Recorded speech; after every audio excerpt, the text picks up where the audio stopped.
50 years ago, we pioneered a path to the moon. The trail we blazed cut through the fictions of science and showed us all what was possible. It's very pretty out here. Today, our calling to explore is even greater. To go farther, we must be able to sustain missions of greater distance and duration. We must use the resources we find at our destinations. We must overcome radiation, isolation, gravity, and extreme environments like never before. These are the challenges we face to push the bounds of humanity. We're going to the moon to stay by 2024, and this is how. This all starts with the ability to get larger, heavier payloads off-planet and beyond Earth's gravity. For this, we designed an entirely new rocket. The Space Launch System. SLS will be the most powerful rocket ever developed. And with components in production and more in testing, this system is capable of being the catalyst for deep space missions.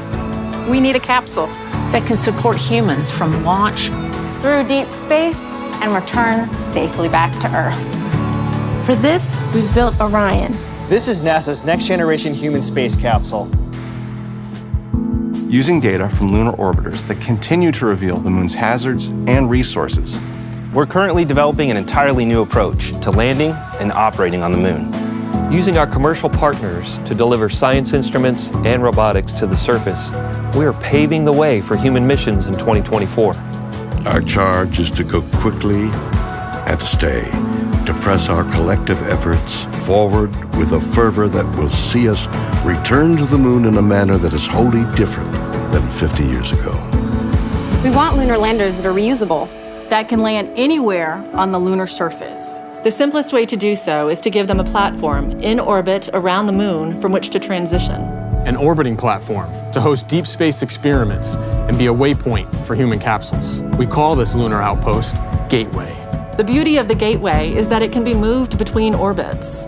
It will balance between the Earth and Moon's gravity, in a position that is ideal for launching even deeper space missions. In 2009, we learned that the moon contains millions of tons of water ice. This ice can be extracted and purified for water. It can be separated in oxygen for breathing or hydrogen for rocket fuel. The moon is quite uniquely suited to prepare us and propel us to Mars and beyond. This is what we are building. This is what we're training for. This we can replicate throughout the solar system. This is the next chapter of human space exploration. Humans are the most fragile element of this entire endeavor, and yet we go for humanity. We go to the moon and on to Mars to seek knowledge and understanding and to share it with all. We go knowing our efforts will create opportunities that cannot be foreseen. We go because we are destined to explore and see it with our own eyes.